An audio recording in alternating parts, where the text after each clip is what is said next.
And I'm so grateful for so many people attending. Social media has gone through so many changes.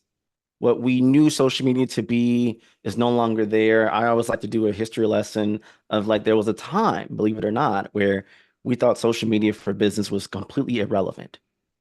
There was a time where we said in 2012 when Instagram came out and got really big, I don't need to be on Instagram for my business. Please, I have my website. And now you typically have an Instagram account. And during the pandemic, TikTok was starting to make its thing, and we all got through with everything like that. And we thought, I don't need to use TikTok for your business. And lo and behold, now people are finding success on TikTok. And I find most times you have multiple categories that you're maybe finding yourself into. You're choosing a platform by your own personal preference. You're choosing a platform based off how you consume. You're choosing a platform based off your acumen or your comfortability, or you're choosing the platform based off maybe what you're seeing as successful. Maybe you can replicate that too. Now, I do want to premise that this presentation is going to maybe shake some people up a little bit of how we're going to use social media and think about social media. And last thing I'll say before I continue any further is that when you are looking at, as we're talking through this presentation, when you're considering your social media and how you're doing it, we're going to challenge that to make sure it's not just the platform. Is the content that we're creating, the messages that we're delivering, making sense to what we're trying to do as far as the goals? So hopefully that makes sense. If you want to send me some raised hands or some things in the chat, feel free to do so. Let's dive in. So first thing I want to premise by saying, audiences are smarter. Technology has changed and the rules have completely and utterly shifted. All because of dun dun dun, the dreaded, scary, or maybe glorious AI, whatever your relationship with AI, feel free to react to that. And I find now that AI is here and is making all these changes, and we're forcing to integrate so many things, and marketing is feel like it's being spread so thinner and thinner and thinner. How do we move forward? How do we navigate? And I'm not gonna lie, all this can make us feel like, oh my goodness, I'm overwhelmed. Chaos is everywhere. Troy, what do I do? How do I just want to use social media to make me sales, drive me awareness, revenue, all those things. And rest assured, this presentation is here to calm you down, help you find clarity. When you have clarity, you have direction. And when you have direction, you can make the optimal moves to do what you need to do. So really quickly about me, I'm known as a strategy hacker. I have 15 plus years in marketing, former electrical engineer turned digital marketer. I've spoken over 600 events on 5 different continents, an author, podcaster, a lot of fun stuff. And to add to that, where we go? My stats. I've done a lot of things in social for global, local, small business, nonprofit, you've named it. I've had to use social media in a lot of different ways to drive a lot of different things.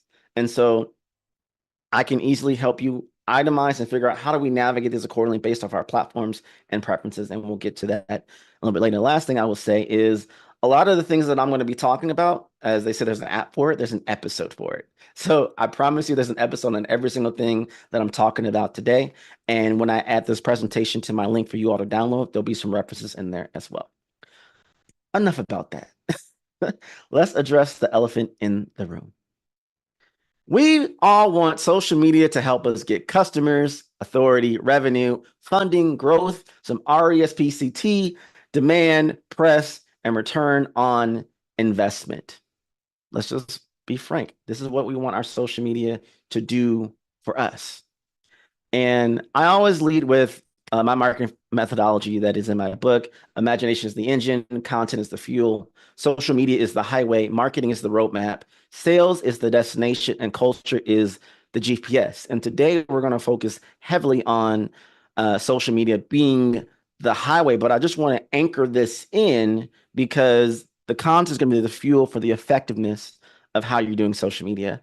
And marketing is that roadmap to guide you in that direction. Culture is going to be the GPS to navigate when things changes. And of course, sales is the destination. So we're on the highway. Imagine we're on the highway. And I always love to start this off in this way. When you create an account and you say, hey, world, we have a new account, or hey, we're posting on social media, congratulations, you've gotten your vehicle onto the highway. And we think the highway looks like this. Well, in actuality, the highway looks like this. But it's a big difference. There's a lot of traffic going on. We're competing with everything and everybody. I don't know about you, but if you have been trying to push on anything on social media not related to the Olympics over the last 30 days, it might have got lost in the void. And this is where culture is the GPS, understanding that when certain nuances happen, when certain things happen in the world beyond our local control and things like that, we have to pivot and adjust because we're constantly competing for traffic. Now, I will say this. Most times, it's not that you're not posting content. The question really is, are we posting the right type of content, the right type of message, the right type of audience that's ready to buy, ready to receive what we have? You know, there used to be days in old past marketing where they'd say, you have to post, 3 times a day for 30 days. You have to do these arbitrary numbers that have no relevancy to your unique experience and to your unique type of audience, customer, or community you're trying to build. But yet we're trying to apply these best practices of old to this situation where we're in traffic and no one can see us, no one can understand us. We're competing for attention constantly, and it's not working. So I asked my friends from AI to give me a compute, and I want you to consider social media platforms as vehicles.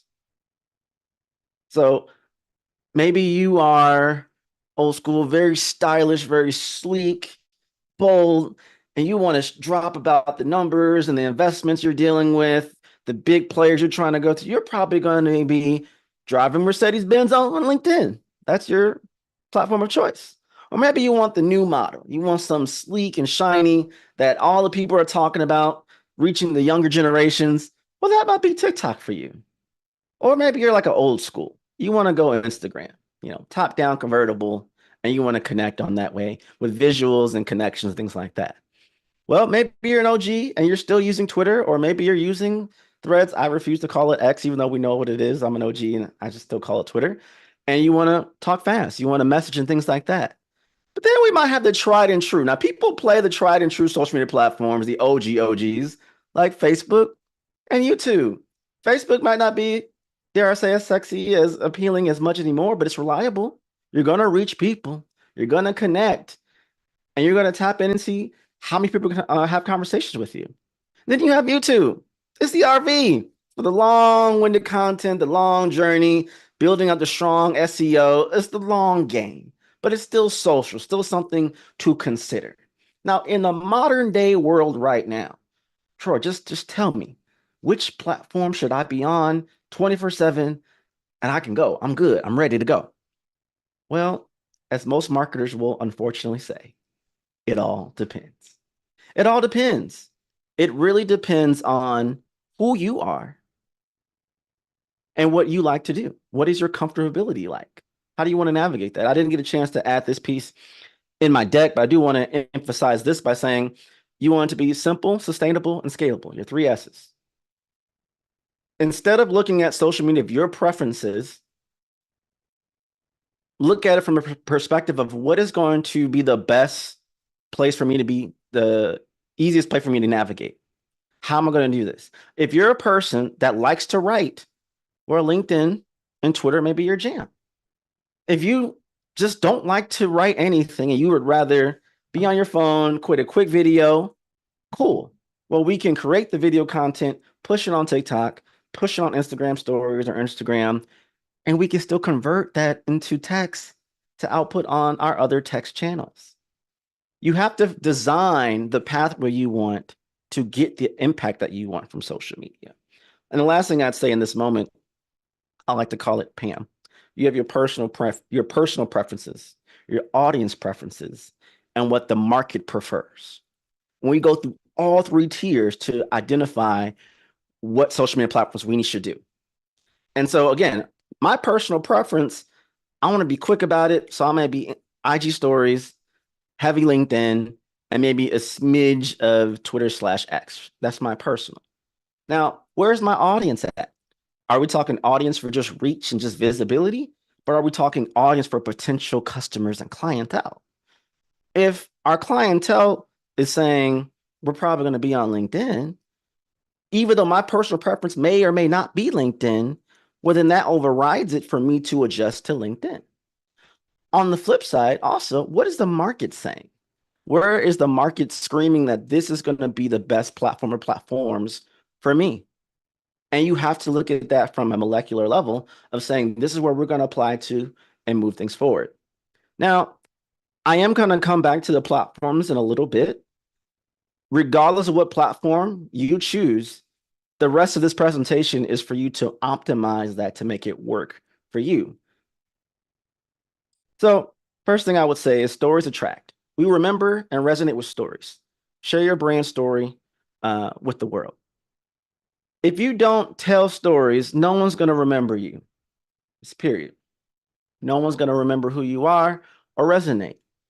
Everything that we deal with is a psychological thing. It's all about consumer behavior.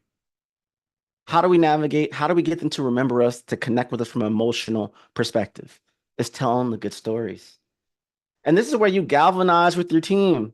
What have you observed? How have we helped you? And get them to voice their stories onto it.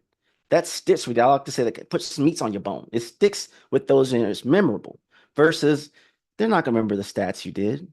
They're not going to remember the different things that you share from like a guide perspective, but if there's a story attached to the success that's attached to what you do as a business, a brand, whether you're an entrepreneur, a small business, or you're a leader or worker in a corporate America, an agency and things like that, the stories is what's going to be memorable and transcend everything.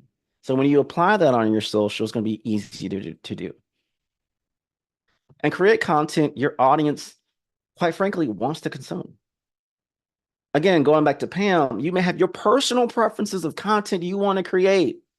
But if the numbers are saying no, if the audience is saying no, there's only so long you can continue to push something on social, maybe even put ad dollars behind it, and you're not getting any type of results. Have we considered the possibility that maybe we're saying something that doesn't resonate with anybody? They didn't ask for it. They don't care.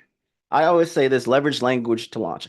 Are we speaking in the same language as the audience we want to attract? That requires introspection. That requires you to look at it from an honest view and saying, are we really creating this? Does this really resonate? Does this really matter?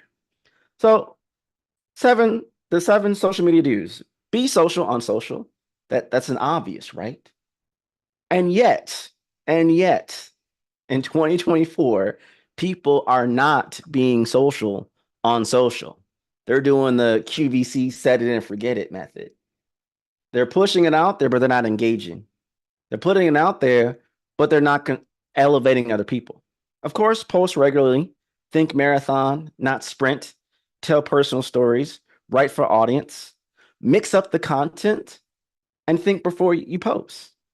And thinking before your post doesn't have to be anything negative. It could just be as simple as, hey, maybe I don't post as often because the Olympics just happened. There's no point of me putting double or triple the effort in if I already know our already heavy traffic highway is going to have even more traffic that we're not going to even get any reach out of it. So just considering those things. And then on the flip side, the 7 social media don'ts. Don't go off brand. Don't argue online. Don't spray and pray. Don't be everywhere. Troy, what? What do you mean? I got to be on every account. I have to have on my website every single icon showing because it shows that we're a modern company. We're everywhere. It all comes back to Pam. Does it matter? If you put your line in the sand of what platforms you've identified that's best for you personally and best for your audience and ideally best for the market, choose that. Don't stretch your marketing team or yourself if you're an army of one too thin and be everywhere and you're still not getting the results. Don't ask on repeat. Don't just talk. And don't ignore your community. Don't ignore your community. Your community is your best asset to make these things work. and we're going to dive a little bit deeper, but I always ask people, when you get your car, do you ever like, I don't know if people even still do this. Do they ever even get the manual out of the glove compartment and like read it or look at it at all? Before I'm old we just school. get in I the do car, that. we just Yeah, I'm go. old school. I do that. I do look at it. But most people they don't even give you a manual anymore. They make it all electronic, right? I think this is a great slide here though, because we do have a question that came in like, should we start with only one platform or more than one? Or and what about Linktree? And so I think there's a question about how many is enough. And I think that your response of like, well, how many can you manage is a good point because how do you manage multiple ones well and those types of things. So I don't know if you're going to get to that a little bit later. I can talk a little bit on that now, if that's Okay. helpful. And this actually might tie into the next thing I'm going to talk about in a second anyway. But I had to highlight one of my friends, Brady, I'm talking about Cybertruck. I should have used Cybertruck for Twitter. I should have. Missed opportunity. Perfect gem. When it comes to your capacity for how many platforms you should be on and what you're using, I think the first thing, if I think back to my 3E simplicity, what comes easy to you? That should automatically filter out the platforms that probably you should be doing on. Now, there's two courses of action that you can lean on with this. The first one being, I don't care what anybody says. I'm going to be on this platform and I'm going to make it work on this platform. That may be the stance you take. And it actually can work. Why? Because there's plenty of, I'm going to use an example of a client I'm working with. Uh, she is a phenomenal lawyer on the West Coast, and she's been cranking stuff out on LinkedIn and just not getting the traction that she wants. She said, "You know what? I like to do videos anyway. I can't stand the LinkedIn vibe. I'm on TikTok." She's been posting every single day, just the most randomest of stuff that people may have asked her about, the practice that she does or reflection, things like that. She's getting more traction on TikTok with how she's doing because it comes easier to her to do the video versus the written. Now she may come back over there and do some LinkedIn, but she's made her line in the sand. TikTok is my plan, is my application of choice. Let's do this thing. And that can work because a lot of people who, when there's less competition, they're making enough noise, they're attracting people to that platform to consume what they're consuming, which is great. That's a very good competitive advantage. However, sometimes people don't have the time or the space to be that patient to do it because either you're going to make the demand, which is much harder than meeting the demand. Now, meeting the demand may be simply as, hey, if you're a business professional, you're typically on LinkedIn. So just let me just lean in on LinkedIn and get better at it. I probably would have a higher chance of success than I would. Now, we are coming to adding other platforms in the mix. What platforms play nice with each other? I always find YouTube is the platform that you just need to have alongside of you. One, because I can embed it on other places. It's a quick, easy share. I can share the link on other multiple platforms that allow links to be shared. So I always find LinkedIn, if I'm trying to at least get people to commit, if I know you clicked on my YouTube link and you watched a longer video, you're probably someone who might want to do business with me. Or you must really love the vibe and that content that I'm creating, which then may inspire me to then take that content elsewhere. So I won't give an arbitrary number, but for most people I've worked with over the past 5 to 10 years in this case, I'd say start with two. Get real strong, real comfortable with two. And then I like to call what I like to say is a slingshot method. I think someone in here, I remember me saying that to them in a private conversation one time. The slingshot method is I may have a core platform that I'm using, and I'm using one or two other platforms to slingshot you across to that main ecosystem. So I don't use my Facebook account at all, Facebook page, but it's there for SEO purposes and acknowledging my existence to hopefully slingshot someone over to where I really want the real parties where Troy is on LinkedIn or Twitter. And so think of the platforms not just as I got to create and post. Can I strategically use these platforms almost like chess or a battleship, even to drive people to where I really honestly want them to go and make sure I do a catch 22 on that? Hopefully that kind of answers that as we go further in the conversation. But if there's any more, feel free to add in the chat and Barbara will ping me and we'll continue on the conversation. As I said, most people probably ain't looked at this book, ain't touched this book, and definitely ain't touched the book in the glove compartment. So we're just running blind on social media, trying to make these things happen through our car analogy, but we don't know how they work. We haven't done the nuance of like, if this happens, what do I do? If that happens, what do I do? Which brings me to this. Social media is the highway, right? It is not the destination. The goal of social media is to drive people to the destination. That could be your website, maybe. That could be from your website to scheduling a call with you on Calendly or Cal, or filling out a form, or making a phone call, or sending a Google review, or coming into the store. Social media is the highway. It's part of that customer journey piece, and I cannot not emphasize that enough. I think sometimes we treat social as, this is it. I need to capture them here. And how many times have you see your audiences, you're getting good views, you maybe see a spike in good metrics, right? And yet, man, ain't no one buying. Ain't no one even trying to have a conversation with me, but my social media is good. It's because you kept it in a bubble. And you're not treating it like a funnel to where you really want everyone to go. So when we talk about customer journeys, there's 5 things to optimize your customer journey through social media. Awareness, interest and attention, conversions, relationship building, and advocacy. Each one of these components you can use social media for, 1,000,000%. But the question is, are you doing them? Are people aware of your existence? I know this might feel like, we're going 500,000 feet up in the air. When's the last time you didn't ask, not your family, not your friends, not people you know in the local, complete strangers, hey, are you aware of my brand? You aware of my social media? Do you know what's going on? Have you been able to capture interest and attention? And are you seeing marginally any type of what you would deem as a conversion? And are you building relationships with other brands and partners? I always say this too. A big win to help you drive more social media impact is collaborate. I think sometimes we think, well, I don't want to just post all my stuff.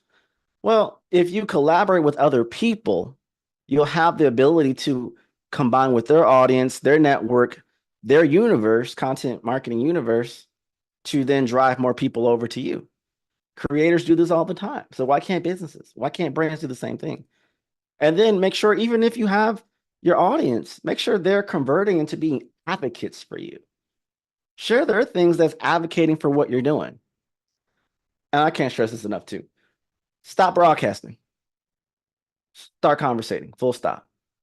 If you're using social media as just a constant posting only churn, and you're not listening, and you're not having engaging conversations, no one's mentioning you, you're not following up to add more value to what's happening on there. I don't care what platform you're on. It's not going to work. People want to feel connected and they want to feel engaged. Do not treat social media like an email blast where you just send it out there and, oh, I'm waiting for all the stuff to come in. Awesome. Sorry, we got to work a little bit harder on social media, especially nowadays when I talked about earlier, where audiences are smarter and they care more. Which means this, we got to head east. I am on the East Coast now. I'm getting used to East Coast time. I've been a Central Time person my whole life, so that 1 hour difference is adjusting to me from Chicago originally. So we're moving east. We want to be easy to identify, understand, and share. We want to attract the eye, the heart, and the soul. We want to be social to transcend audiences. I want to be timely in the right moments and positioning. Is what we're saying easy to understand, easy to follow, easy to stay engaged with? And is it attractive to what we care about? Are we in the right alignment with our audiences to make this work? Is it social to transcend audiences? Again, a lot of people may think, well, Troy, the Olympics happen. That has nothing to do with me. I'm a contract manufacturer that does corrective pooling or something like that. Well, you can still maybe find a way to tie that in to the Olympics in some way, just to get, not to be outside of your brand scope, but just show your audience like, hey, we see where your value, we're seeing what you're caring about right now. We want to connect and touch base with you in a way that's more human with us to connect even more. And then we got to be timely. Sometimes you can post something once and it doesn't land. That doesn't mean it didn't work. Maybe it was the wrong time. We have to try it multiple times on multiple days in multiple ways to see if this is congruently, this content is not converting, the copy wasn't there, the messaging wasn't there, or honestly, it was just the wrong time. Then don't stop after one conversion. When we use social media, we have to make sure that people currency drives currency. So that's where if we use social media to can create more ambassadors and advocates for what we're doing, that's where it lands. And so I have had this and plenty of times with a lot of executives I've worked with in the past where like you might be in a situation where the CEO doesn't want to be on camera. They don't want to engage with social media. The social media team's like, hey, we got to get you involved. We got to get you involved. It's going to help. No, no, no, no, no, no. Use someone else or try something else. Show them the slide. People currency drives currency. Hey, boss man. Hey, boss woman. If you want us to do better, you have to be seen. People want to connect with you. They want to know you. They want to hear from you. They want to hear from the leadership team. They want to hear from everybody. They want to feel that there's a culture there. That's what's going to drive our currency up. That's why people would choose you over someone else because they have a relationship with you. And I get it. Social media, sometimes people want to keep their business separate from their personal. That doesn't mean you can't add personality, see what I did there, to the business experience on what you're trying to do on social media. Now, this is a framework I like to call my DART marketing methodology. And as we're applying things on social media, and maybe this visual might help even more, we're going to use these 4 things to hit our audience. So being direct, authentic, resourceful, and tactical. And what do I mean by that? Be direct in your communication. Ask, challenge, tell, and entertain. Be simple, clear, and relevant. You want to be authentic in your messaging. And I say this with an asterisk. Be genuinely authentic, not corporate authentic, not, ooh, I see this one influencer who's doing this, so I'm going to mimic that experience, but that's not genuine or true to our experience, but we're trying really hard to mirror it. Be authentic to your experience. People respect that more, and we can see through those things. Be relatable, share truth, be transparent, honest, and upfront.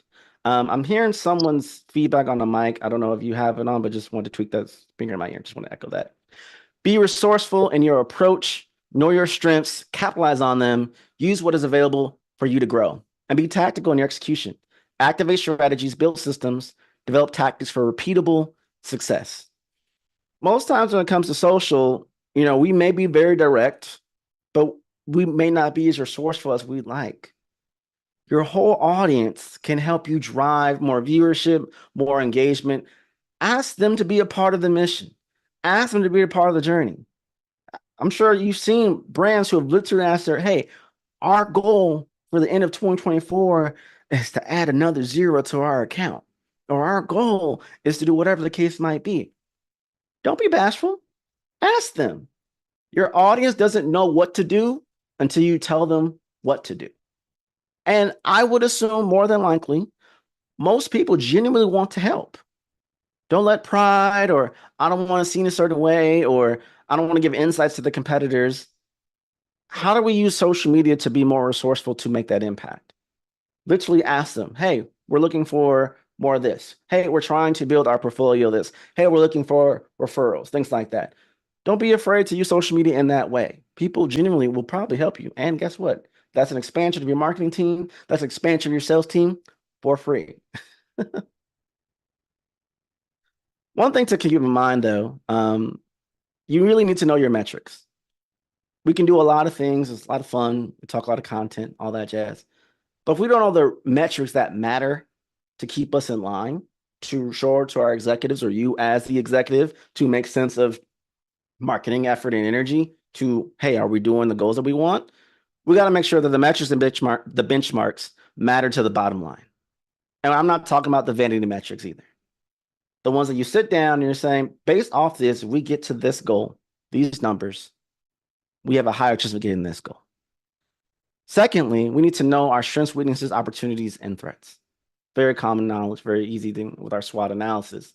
What are the strengths and weaknesses that we're navigating currently in our marketing ops? And how do we improve on that? What are the threats to that? And sometimes it's not even externally. I've been a social marketer manager for a long time, and one of my biggest threats and weaknesses have been people not being inclined to want to work with me to push out content, or they don't give me the insights to do what I need to do, or even worse, they make decisions on what the campaign needs to be, what the copy needs to be, without consulting the people who actually have to create it, build it, launch it, and do it, and then say, here you go. And so sometimes we have to go back up the ladder and saying, hey, this ain't the right fuel we need to run our car on this highway. Can we align on what we need to do, the destination we need to go, and how we're going to get there before we start this journey? Because I'm not going to build this thing while I'm trying to drive it at the same time. And lastly, leads right into get everyone on board to believe the process, accept the pace, and be data driven. I think there's a common misconception sometimes that social media cannot be data driven, and it can't. It ultimately can't. But I also say to that caveat, don't be so focused on the data that you miss the human element H, that may not be reflected in the data, but common sense and knowledge and just understanding of your audience may suggest, hey, we're actually doing pretty good. One example of this is saying, hey, we did a marketing campaign for the last 30 days. It didn't do that well from our perspective numbers. However, our engagement over the course of the previous month and now the month we're leading into is actually higher. Is it safe to say that maybe the engagement we did during this month, though it maybe didn't drive conversions like we wanted, actually boosted our awareness, that cemented with people, that now we're posting in the next month is actually doing better? Make sure that we have the fuller picture of how we're supposed to look at this data versus the narrow-minded, this is the 30-day window, this data is not irrelevant to the bigger picture of what we're doing as social media. And last thing I'd say in this point, progress over perfection. Make sure that regardless of everything, that you're actually doing the work, that you're actually trying to make progress. It will never be perfect. Sure, I need my 45-day content calendar done, created with copy written, ready to go before I even start posting on social media. Please don't do that. Please don't set yourself back by not taking progress right now. I can take a pause if there are any additional questions before we go to the next piece. Let's see. Yes, hold on. So we have some questions. I'm going to go back to a few in case you guys are tracking. I'm tracking the questions we answer and don't answer. So there was one where it was talked about, should we start with only one platform or more than one? And what about Linktree? So I kind of summarized an answer for this, and you can tell me if I got it wrong, Troy. But start with what you're comfortable with using first, and then maybe a second one that's a platform where your audience may work or play. But you have to figure out how to maybe do that. I think you can probably clarify that a little bit more. And then I said, YouTube plugs in and plays with a lot of platforms, maybe consider that one. But is there something maybe you want to talk a little bit more about that? Because I think there's some tools out there that help you do multiple locations, right? But some people don't know enough about the social channels themselves versus now I'm going to get something that's going to help me manage more. Than how does that work too? How do you get things to plug and play? Definitely. And there's a lot of platforms that allow you to do that, whether that's Buffer, Agorapulse, Sprout Social, to then play nicely and post on multiple channels depending on the medium that you're doing. You typically can post text channels, text copy on pretty much all the text viable platforms. So like Facebook, LinkedIn would play very nice together. Twitter and that would play nice together. If you're posting videos, depending on the length, then TikTok would play nice with Instagram and things like that as well. Now, platforms now are getting even the apps itself. I'm not talking about the social media scheduling platforms, but the actual apps themselves are now allowing people to schedule content natively on the platform, whereas years ago that wasn't the case, which is great. The caveat with that is sometimes when you're using a social media scheduler app or platform to help you do it, they have their own set data metrics from all the platforms that you can measure and manage at the same time, versus if you're doing per platform, you're at the mercy of looking at each one and that's just gonna be very time consuming, depending on your positioning of how you're managing your reporting for your company or for yourself.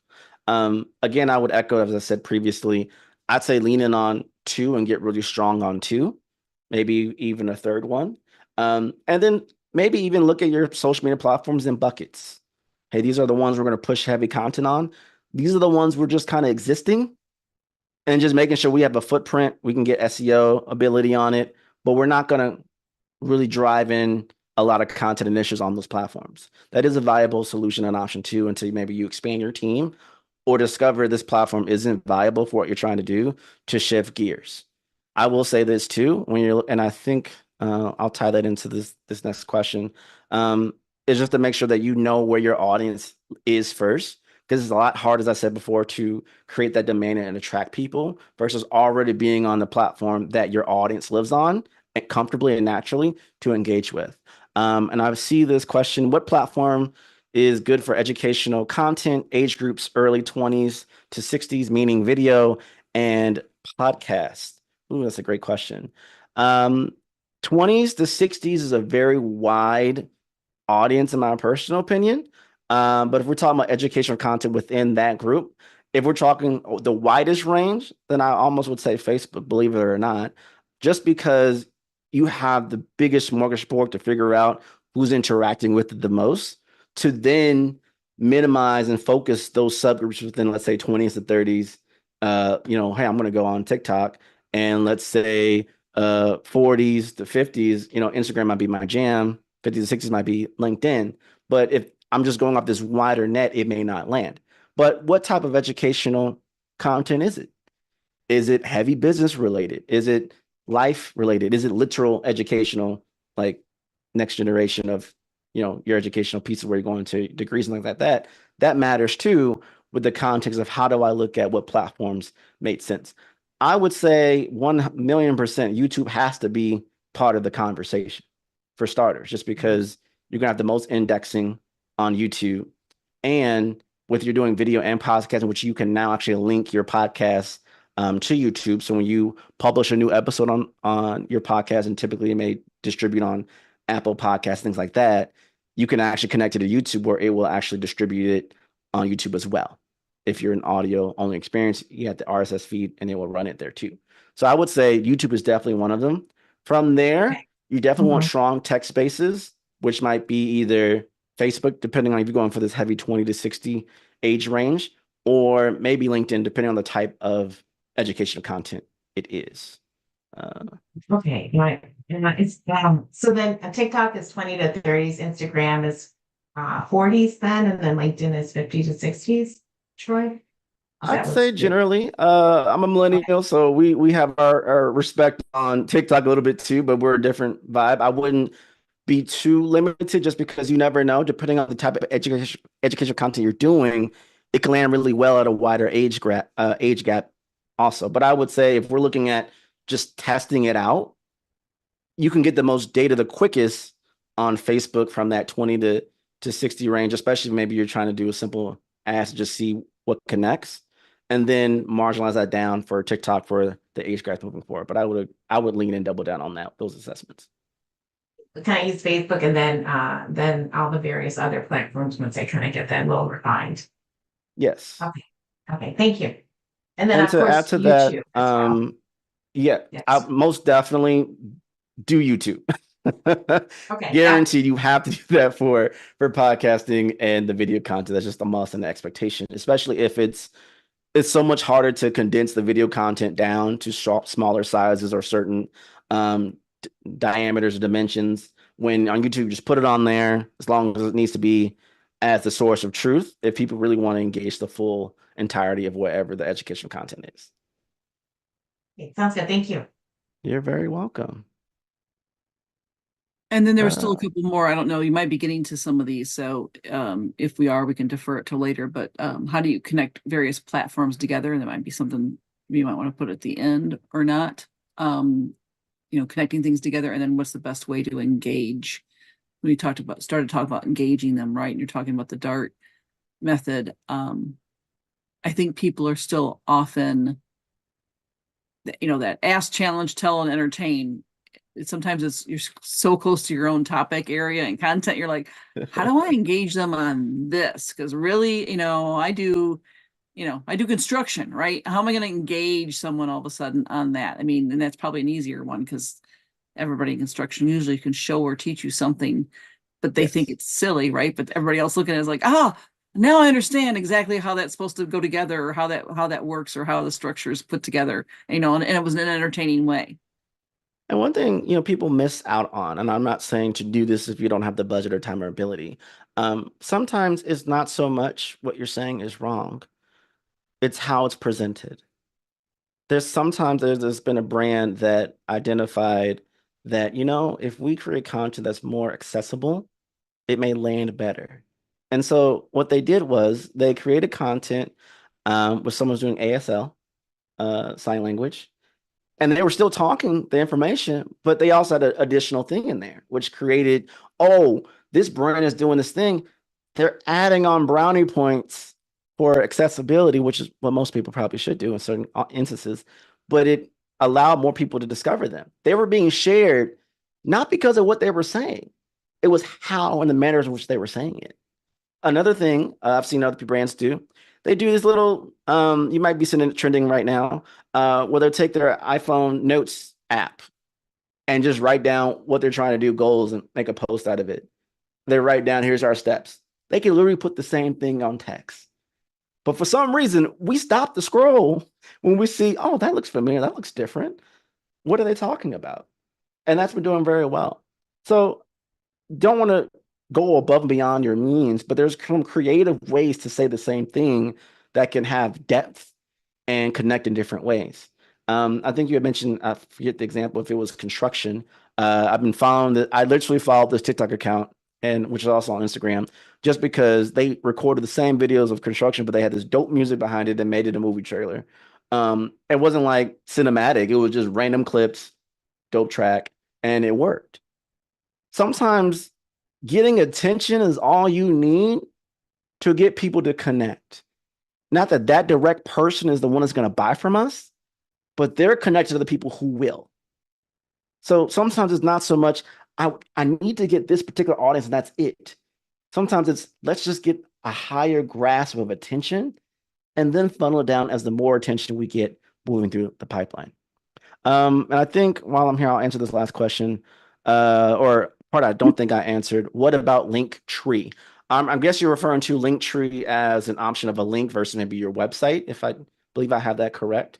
Very common question that I've gotten that is constantly, some marketers would swear, hey, you could create Linktree on your website in a mobile style, put it on there, you get the credit for the website links. If you have the time and ability, you want to do that, cool. I'm a realist and I'm all about simplifying to the actual goal. If someone really wants to click on that link that badly and they're going to click on another link to do it, Linktree is not going to be the reason why you didn't get clicks. It's not. So if Linktree is the easiest way for you to adjust the order, I do this all the time. Just found this instance, I'm going to add something else to my Linktree link for this deck. If I got to go to the website, I got to make a page.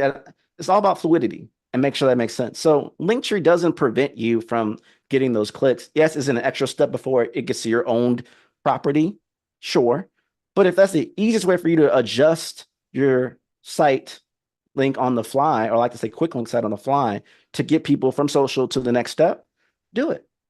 There's been plenty of times I've adjusted, say, hey, I got this event happening.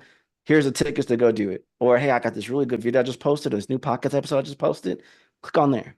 Go through there. Instead of trying to drive them into different ways on my site, I put them to my home page, and guess what? My bounce rate is through the roof because it's not what they wanted. It's not what they cared about. So I'm not opposed to people using Linktree or other affiliated type quick link sites that's available. Just make sure that the content on there makes sense to what you're trying to do and retrospective to the content that you're pushing out on social media. Okay, so let's get back into this thing. Stretch your arms, drink some water if you need some water, move around a little bit. We're going to come back to AI for a second, because we talked about different platforms and nuances of the utility of how to use social media. But even though AI is kind of scary sometimes, it can still be very beneficial to you when you're trying to do social media. Now, the trick is be a human that reinforces human first marketing while embracing the power of artificial intelligence. When you're using AI, it doesn't mean that you're negating human first marketing.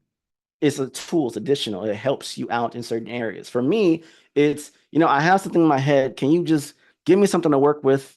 And then I can modify it, optimize it, and then output it. Don't just take whatever AI gives you and push it on content. Please don't do that, because it's just a big no-no. But you can use that to your advantage to scope ideas, especially if maybe you're lacking creative on your team and you have more of a heavily ops focused team, but not creative. Well, AI can help you do that, giving you those focus groups, giving those insights and things like that. And so to reinforce this, 64% of marketers do not have enough resources. We just don't. 51% say they don't have enough budget. 39% say they don't have enough personnel, and 34% say they don't have enough time. So of course, when it comes to social media, I don't have the right person to do it. I'm not going to put any budget or add more people to hire to do it. Or the common phrase, I don't have enough time to do it. But yet we complain about, we need to do social media. We need it to drive impact and engagement. I know it's there. It's kind of in that junk drawer that we know one day we need to clean it, but we just never get around to cleaning it. Sometimes that's how we're treating social media. And AI can help us finally clean the junk drawer and help us do better on social media. So the present may be not enough budget, not enough personnel, not enough time. The future, present day future, 97% believe that investing in AI will decrease operation costs. 95% believe an AI integration will boost team productivity, and 92% believe AI tools can reduce time on tasks. One of the biggest reasons why social media marketers don't get enough content out is that we didn't do enough planning, scheduling, and reminding. Well, if I can set up AI to prompt my executive team, to prompt my sales team that, hey, when this thing happens, ask them this. Because psychologically, they're probably, hey, I just got a big win. I want to talk about the client experience. I'm ready. It transcends, I don't want to be on social. I don't want to be on, yes, let's talk about it. Let's talk about it. Cool, let's do it. So you may set up automation triggers for when certain things happen within your organization or business to prompt people to ask questions and to capture that information. On the flip side, you may adjust it where, hey, once we get to a certain threshold of timeline, it's going to prompt you to do certain things or ask you to do certain things, pull out certain reports. The data and ability to navigate the value of social media using AI tools is just as important as the creation of the content itself. If I can assure my boss, my leaders, or my team that social is contributing to the ROI of our organization in some way, shape, or form, we're going to have better buy-in to do this thing. And these AI tools can help you do that. Now, 92% of businesses say that they have decreased costs due to AI integration. And 82% of AI adopters agree integrating AI, is helping their company accelerate revenue growth goals. So, you go back to all the different AI tools that you're doing. What can we do today to do that? And then the other thing I want to echo is that a lot of brands now are adding artificial intelligence within their parameters of their apps. So if you're using Grammarly now, Grammarly has AI. If you're using Notion, Notion now has AI. We all know about Google. Apple's integrating with OpenAI. We have all these different things happening. Which, what does that matter to me? Look at your existing tech stack that you're doing and retrospective to your marketing efforts, maybe even your sales efforts, because they need to talk and have conversations.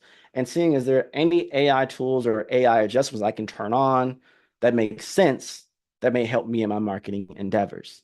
One of the ones that I know a friend that uses, when they do an email newsletter, right, that gets, I believe, over 50% open rate, they have a trigger through Zapier to then inform them of that content to then be created as a series of LinkedIn posts, a blog post, and Twitter threads to then output that, because they're saying this is what's bringing more opens. Now we're going to reflect on social media to complete that circle and drive more engagement and growth.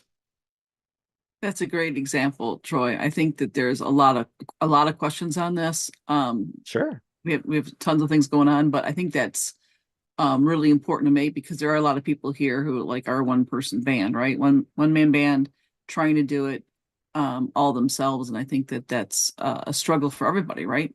Being able to have Yes, enough of time to course. do those types of items, and spend the amount of time on it that can really make a difference. And I think that's where some of the tools that are AI, like even a chat GPT, like, take this and maybe try to make it funny, or try to make it something else, right? Try to, put it into a different context, and see what comes out. Sometimes good ideas come out, sometimes they're terrible. So, but there's ways to kind of explore it a little bit. Or again, if you want a little help on it, there might be places to go to get that kind of help. Say, this is my content. As long as you know your business, you know what you're good at, you know what your differentiator is. So therefore, you have the core content that someone else might need to help tweak to twist it. AI can do a lot of that for you. I had a friend of mine who has his own web development, and he used to have a copywriter, and he's like, I just use AI anymore. He had him on like a stipend or something like that, and he's like, I'm gonna let you go because I don't need it anymore. I just use AI for it. And it's true, right? So um that's I something see to that. kind of think about, and leverage what tools you might have. There's a Yeah. lot of questions about reporting. There's a lot of questions. So that's why I like the example where you said you got a 50% return, and then you took that one and did something with it. I think that's a Right. really good example of how to do something very, very tactical, like something successful. Let's leverage this as much as we can, as fast as we can. And then let's see what the magic of that is. But getting that detail back out is something that I think a lot of people have concerns about. So if you're not spending some time on it here, it's probably going to be a lot of part of the portions of the questions later on. And I'll go through, if y'all see one question, is this through Google Analytics? I'm not referring specifically what you're referring to. You're referring to the data I pulled from here. This is actually from curated of marketing interviews surveyed, and this is what they've calculated their percentages based on what they're trying to do. But I will say you can connect Google Analytics and in retrospective to what you're trying. So let me give you an example on this, because this we're getting a little deep, but let's try it and see what happens, right? So you may launch a LinkedIn campaign. And on that LinkedIn campaign, you have what is called a permalink. For those who know, ignore me, but if you don't, a permalink is just an additional notation to a link with a question equals whatever the connotations is, the source, the medium, things like that, to notate when people click, where did this link go from? And it reflects back on your Google Analytics. Now, I'm not a GA4 expert. I know a lot of people still dreading trying to transfer and set that up. But that can reflect back and give you context for when you look at your website data, or you seeing your pages, views and things like that. Why did it go here? Where did it go? Where did it come from? And that just adds additional layers for your social media success. Because the biggest problem is, well, we lean in on email and paid because we can see data. Social, you're going to show me likes and follows and engagement. That doesn't translate in my mind of value if you're an executive or sales department. But if we can make the language all speak to each other and give social media a different context on top of it, now we're taking the same value of things that we're seeing from our individual reports and stifling up things up to the higher level, maybe through the permalinks click as my example, to Google Analytics, that when they're looking at the website views, hey, we see a high correlation of increased website views when we post a 3-minute video or a new podcast episode. I see. There's some Right, right, correlation right. here with that. Got I'm it. sorry, So, was that a right, the question? website, you can get the Google Analytics, but then from there, Google Analytics, you can see what social media platform you got that person clicking on, right? To a degree. So that's where the permalinks helps kind of have that check and balance, because now when you're dealing with privacy issues and switching from third-party data to now first-party data only, because we're in a cookieless world, or we're getting there, that changes how we were capturing data before to have all the reports speak to each other. That's where Zapier and other tools may come in handy, Sprinkler, things like that. Then when you're looking at social, you can add this reporting on top of it so they can all Mm, speak to each other. But I'd also mm, say, even if sometimes that's expensive, if I'm being frank with you, it could be expensive depending on what you're trying to do. As long as you can take the data from your platforms, right? and you can mirror it together in some type of style that makes sense. So it all kind of speaks to each other. That's kind of the easier way to do about it if you're trying to save costs on those initiatives. And I see someone else shared, I love the LinkedIn SSI, your indicator of how well you're doing. Ironically enough, you can't get past 80%, I believe. It's either 80 or 85% without paying for LinkedIn Sales Navigator. That's just some people have been frustrated. I've been posting, I've got all my numbers, and you will never get past 80 or 85% without Sales Navigator. That's just what they put baked into the system. But it's still a good gauge. I always find, especially if you have executives or yourself trying to be more, I don't like the word saying the word, but I'll use the word because I can't think of another word right now, thought leadership content, if you will. On LinkedIn, it's a good way to see and assess how well your LinkedIn profile is optimized for engagement and community through pushing out more content there. And so I always find if you need to get a buy-in from your executive, show them their SSI of their account before you start doing content with them, and then show it after a couple of, maybe a month or two. They'll see an increase and you're saying, oh, I see this thing is working. Because sometimes people just need to see beyond how does this measure for me and the value for me and my account. Let's see here. Do you have a favorite link that gives more detail on one, what social media metrics do matter, and two, how to pull those specific metrics from the various platforms? Well, Derek, that is a phenomenal question. I think for me, I wouldn't say it's just one tool, I'm being honest. I'm a very visual learner. And so I can't think of the app off the top of my head, but it's an app where you can integrate all your social media accounts in, and it will create literally an infographic of all the data points. And for me, that just makes context, that makes the data easier for me to understand and have an anchor point for a retrospective. I'll make a note to share that with the group once I find that platform. But then also, I think it also depends on what you're trying to measure against. Am I trying to measure against my relevancy in correlation to my community or my audience pool? Am I trying to measure how I stack up searchability wise compared to the keywords I'm trying to be found in? That may require additional platforms to hone in on those specific metrics or data points to personify it up for you to understand it. So I wouldn't say there's just one trick pony to do it. I personally wouldn't recommend just using one just because you may be missing out on additional data. But I'm going to put some thoughts together on that, and I'm going to make sure I'll add that in an email to send out to you if that's helpful.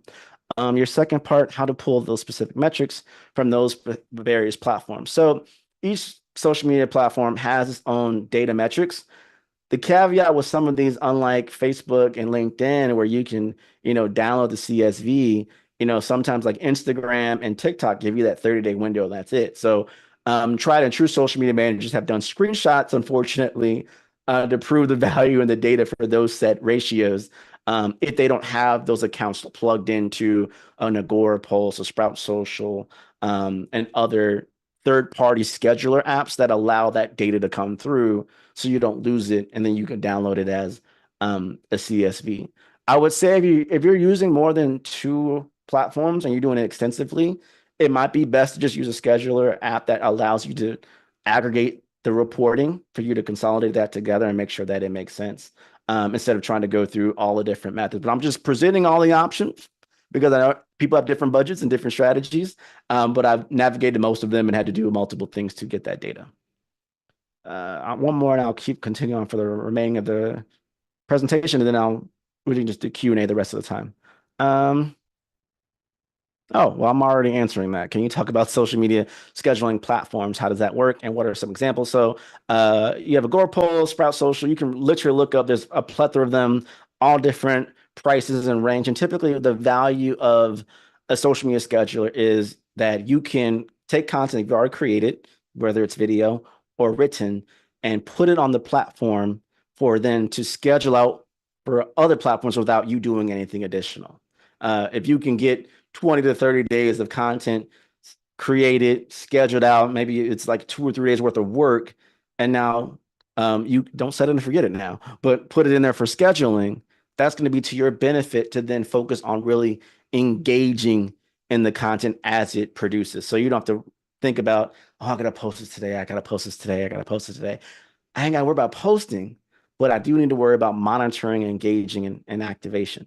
The other benefit of a social, there's a plethora of benefits. The other benefit of it is that if people are sending you messages and tagging you in community, they'll have usually a tab where you can go and engage directly through it, or at least be notified, depending on the platform, to go into that account and engage. But typically, they will allow you to engage directly with the platform. So imagine you got one dashboard to see all your content going out. You get to see all the community and engagements I mentioned, so you don't miss anything that you can respond to in that moment, and then get all your data from all of your platforms in a congruent setting to showcase, here's how well your social is doing overall, and here's how it's well doing by filter, by text, image, video, whatever the case might be. Very beneficial.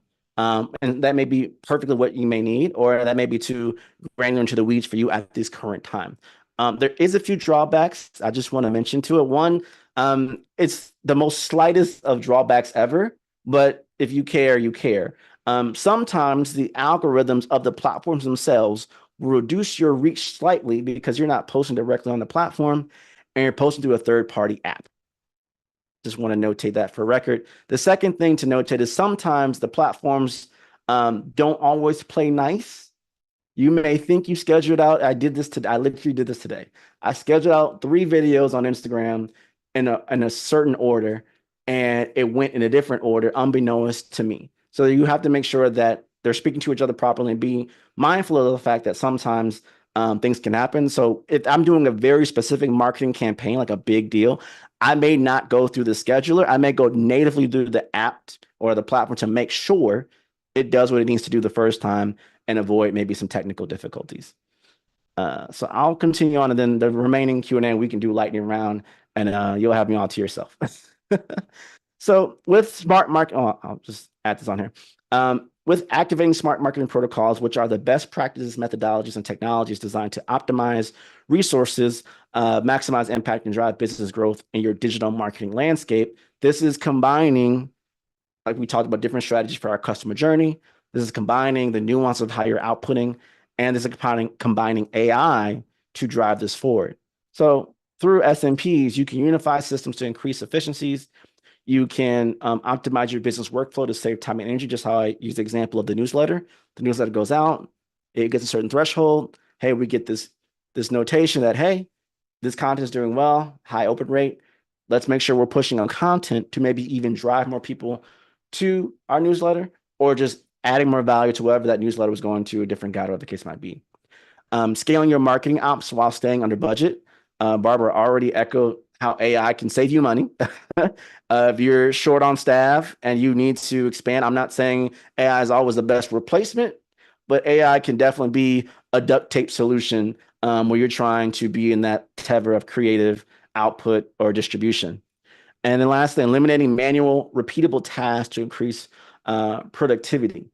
I find if I get an email of prompts to tell me what content needs to be created, or prompts to our executive staff, or even, let's say you said a trigger that if a social media post gets this amount of likes, send it to me. So then I can send it to my boss and say, hey, this is doing well. Do we want to add on to this or create a similar piece of content and see if that does similarly well? Why did this do so well? What things were happening to it? Those little nuances to help your productivity just minimizes how much time you have to watch social, and have the AI bots and things like that measure that to you. Again, businesses that adopt modern data-driven marketing strategies are 6 times more likely to be profitable than their competitors. So simply, if you're adding AI to the nuance of what you're trying to do, is going to make you more competitive, just because it saves you time. It gives you more time to focus on human interaction and less time on busy work. But we said a lot of different things. And I know maybe some of you may be even still wondering, well, Troy, I still don't know what social media platforms I need to be on. I still don't know what I need to do. And for those who don't know, I'm a big mnemonics and acronym person. If you listen to my podcast, you'll know that. My book, you'll know that. ADD, which for me, it's your audience dictates direction. What are we going to add to this thing? The audience is literally going to dictate where you need to go. Now, you may not want to do it. You may have to learn how the platform works, or hire someone else to do it, or get AI to help you through it. But Nevertheless, audience always dictates direction. It is your North Star to guide you where you need to be. Again, we have to be careful and not choose social for our business operations based on our personal preferences, and more on what does the market say, what does our audience say. But even with that, we can have a lot of zeal when it comes to social media. Oh, I'm just going to make this series of content pieces. I'm going to start my podcast and push it out across the channels, make audiograms and visuals and graphics and all that stuff. But we didn't consider our cup, which is our capacity, utility, and our performance. At the end of the day, when you're navigating this, make sure that you're understanding what is my capacity. If you come away with anything else from this presentation, I want you to consider what is my capacity to do. Don't try to take out more than you can chew. Don't try to be what you're not. Double down on who you are. But if the audience is saying you got to do something else, we got to find another way to do that. So if you have fear of being on camera, it just, the words ain't coming out. I always find the solution for everything. There's a teleprompter app that you can download, put on your phone. You can literally read what you want to say. And it's set up where it looks like you're talking to the camera. So you can write off all the knowledge you want, but you're really reading it. And then you output it. Or maybe you just don't like, how you want to present yourself. Well, you can take text copy and have it outputted as a visual representation to output on videos. There's no excuses. It's just finding the right ways that you can use the best things you have based off your capacity to drive things forward. And then what is the utility of the social media platforms that we're doing? How is it going to matter in the bigger scan of things for us? And then our performance. You have to measure something. And it's not just, I posted it. What is the measurements that matter to you when you're pushing something out there on social media? And we already talked about SMPs, but I'll just finalize that again. Smart marketing protocols. And with smart marketing protocols, it allows you to multiply the ability of what you're trying to do. So a multiplication of audience, the personalization and the connection, that one-on-one feel. This is where I think AI does phenomenally well when you're thinking of the bigger ecosystem with social media and driving that to the connector box being maybe Calendly, newsletter, sales call, whatever the case might be. Personalization. When you're doing your emails, how do we personalize it to make that matter? And then as we're doing the data from that, we can mirror that same experience on social media. What audiences, what archetypes are we talking to? The automation. How do we navigate that? Well, there's an AI automation tool for everything, or they play nice with it. We can integrate with everything. I always say this too, this may rather some feathers. Sometimes we like to just do stuff because we like the feel of it being hard. We can learn new things. It's much easier. We don't have to be on MapQuest anymore. For those who remember what that is, we can put it in our GPS, and that saves us a lot more time and ink. So embrace, if you're finding yourself doing something so many times, stop, pause. Can I automate this? Can I train or integrate AI to save some of my time to focus on other things? And then amplification. Automation at scale allows for reaching more markets, dynamically increasing conversions. Here we go. But the other thing to think about, I just want to notate when it comes to these things, remove the virality from marketing goals and expectations. A lot of people still say the nomenclature, I want to go viral. Do you really? Do you want to mess up your reporting, your data so much because all of a sudden you peak one time? Let's say you even get 1 million views on something and not even 1% of those people are going to watch or engage the next thing you talked about the next day. Not 1% of those people are going to buy from you. Well, then you just inflated your numbers for nothing. We don't want to go viral. We want to grow and scale exponentially, sure, but with people who actually care and matter to us. So let's not go viral. That's not the case. Keyword stuffing and unethical SEO practices. One, it's no longer a cheat code. Google can tell the difference, and a lot of platforms can too. Two, the audience is smarter. Please don't try to stuff your social media posts with a lot of keywords. It's just not going to work out really well for you. Stop the cap on promotional spammy. In this case, it's emails, but that still is relative to social media as well. And DMs. I don't know about you who still get LinkedIn DMs constantly from people you didn't ask for it, who you think when you connect with them, they're going to have good intentions, and then Oh, here comes a spammy email. Don't do that.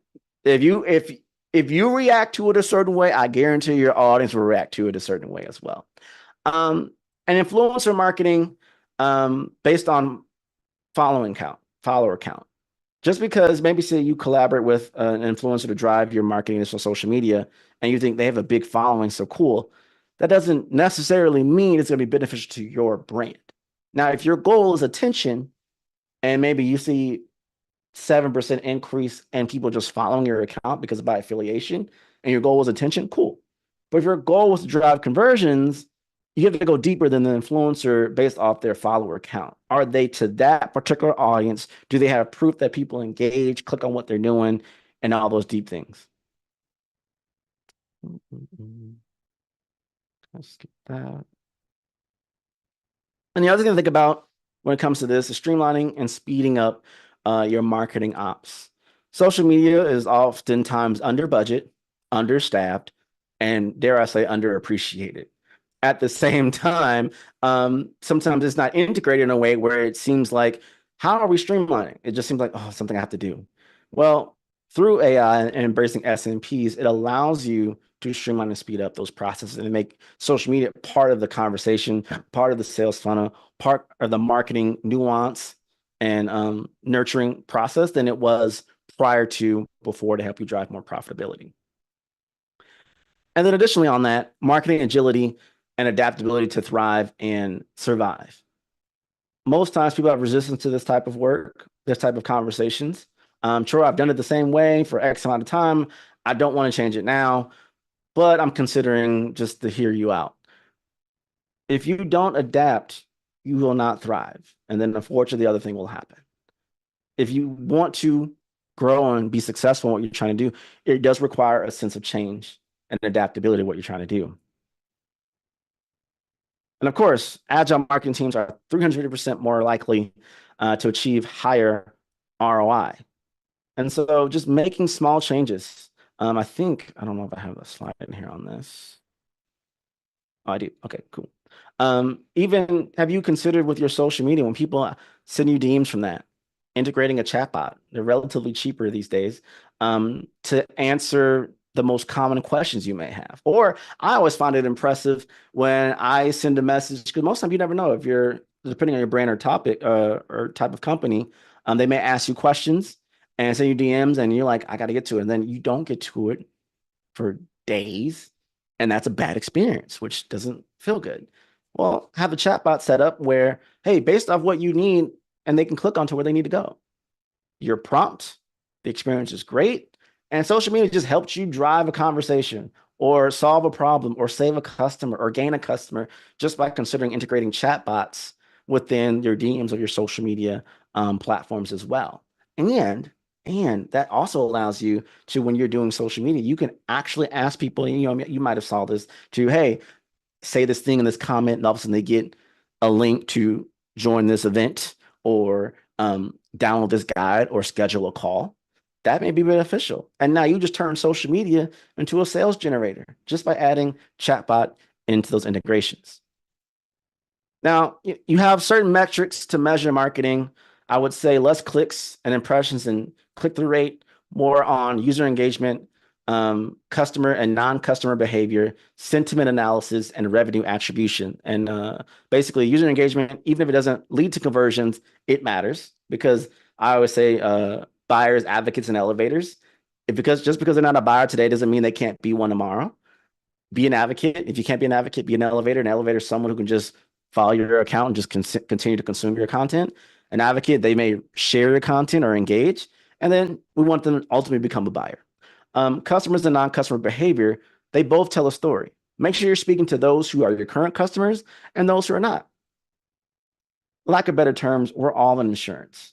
We're pushing out content to cement you your mind. When something happens, you're thinking of our business, you're thinking of our brand, you're thinking of our company. And so make sure you're speaking to both parties. Sentiment analysis, whether positive, negative, or neutral, you need to understand how people see you, the perception of you, and that engagement. And lastly, revenue attribution, being directly from marketing. Make sure that we can contribute social media initiatives to revenue. Again, smart humans embrace smart marketing protocols and AI. That is the future. That is the now. And I would say a great friend of mine who said this, as AI continues to advance and become more prevalent in our daily lives, it's important to remember the value of human connection. And I just want to stress that too.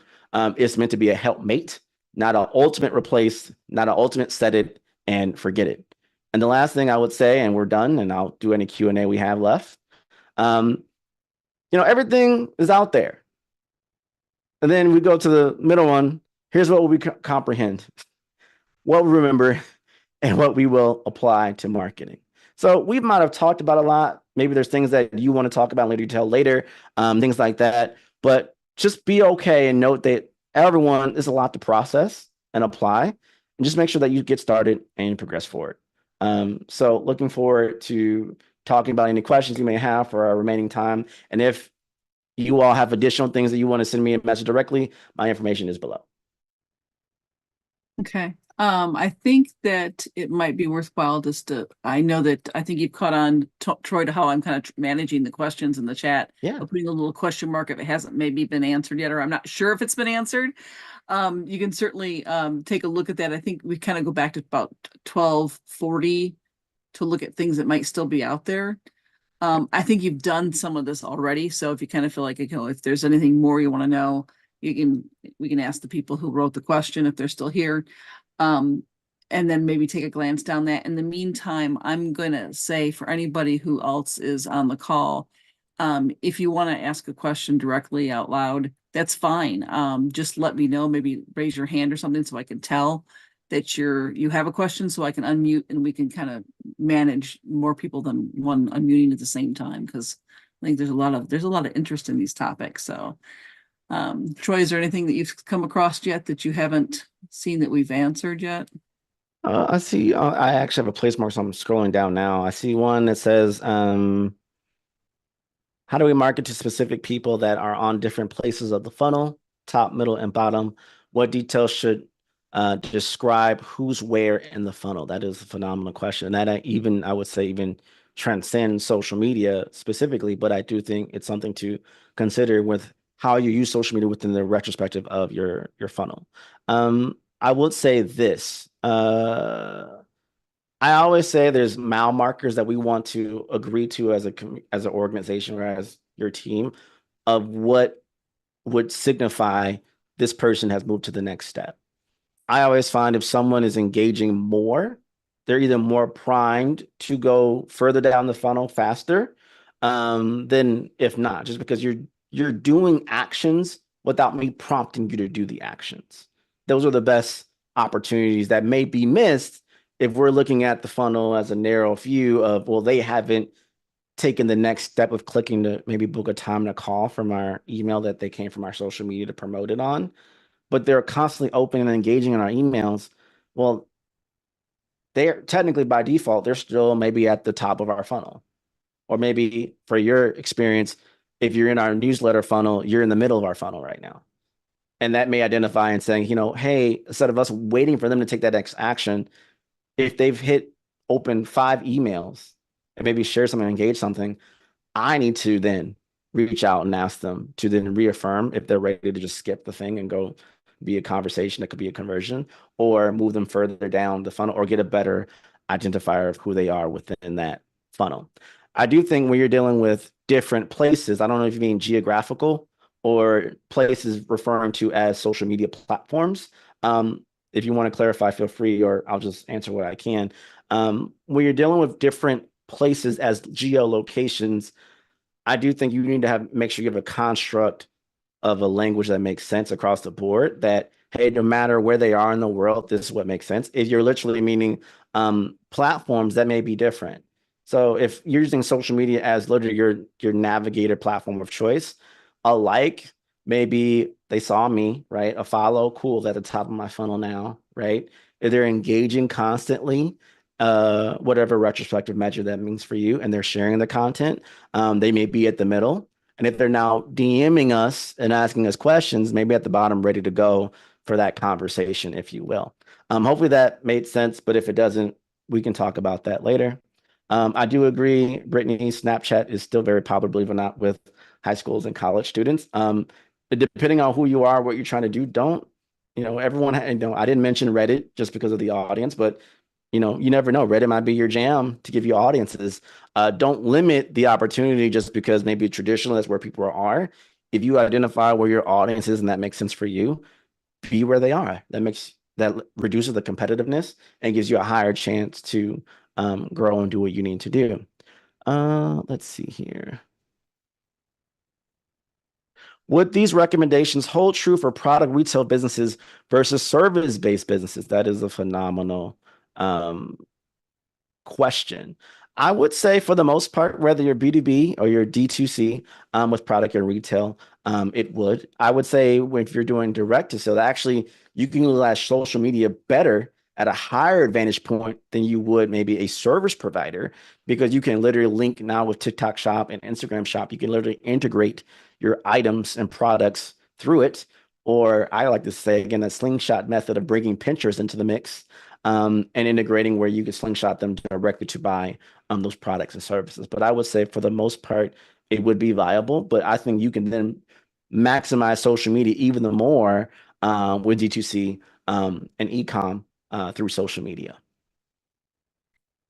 I'm replying to a few as I can. But again, I think I always say there's an episode I have for everything. So if we can compile these, I have no problem organizing an email to send out with links to things that answer a lot of these questions, whether that's tools or technology or more granular beyond social media marketing. How does that connect with that? I see one question about, things changing now. Is the website still relevant? I would still say 100% is, because it validates you as a brand or entity.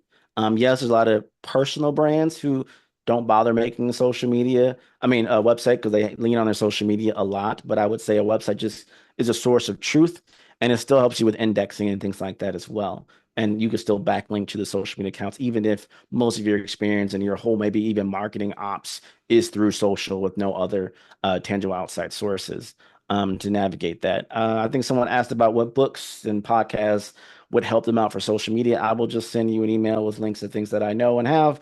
I know there's an episode somewhere in my podcast, particularly on that thing, as well as marketing funnels and a lot of the things that I talked about in a general detail. I have it in very great detail in other episodes as well.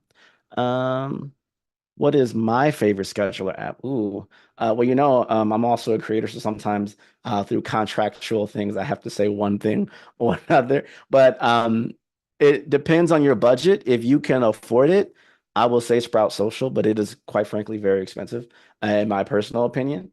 If you want something more affordable, I will lean on maybe a Buffer or an Agora Pulse. If you want something with more or extensive data, you might need to either pay for a more expensive scheduler or add on an additional report system like a Sprinkler or something like that to help you navigate that content. If the data provided from the native app or the schedule app that you're using, it's not valuable for you. But for me personally, I love it when platforms give me a visual representation of what my content will look like when I post it. That just helps me visually, and not all scheduler platforms do that. And I like when reporting is more color coded, visual, for me to understand what platform is navigating versus something's maybe more basic or feels like it's more of an Excel breakdown, which makes it harder to navigate. What is the platform that schedules out post? Oh, I already answered that already. If you're a nonprofit leader, make sure you look for discounts. No, no, no. Ooh. What's the best video recording or podcast tool if you're aware of it? Well, as a podcaster, I've used quite a few. If you're talking just your own or you're talking with guests, if you're talking with guests, you can use a StreamYard if you're doing a video podcast experience. If you want something with a little more meat to it and better audio quality, I would say Riverside. That's what I currently use right now for interviews and recording. If you're just dealing with it yourself, your native recording camera could work. If you're on a Mac, and I believe it's for Google too, you can use Audacity for audio experience. But typically, I like to use cloud video experiences just because, one, I don't lose it, and actually it compresses the file size, so I don't have this big file on my computer. So I typically lean on like StreamYard and Riverside even for just general video creation because it's in the cloud and I can access it when I need it. Sometimes the quality is better, the audio is a little bit crispier, and the file size is smaller. So I would add to it that way. It's been a fantastic session, Troy. So thank you so much for participating and taking all the questions. And we all really appreciate it. It's been a great topic. I appreciate you. I'm available. Please, I'm not one of those people who will not respond. Find me on social, literally send me a DM. Let me know you at the score. I will get to you and respond to your message, I promise. So thank you all so much.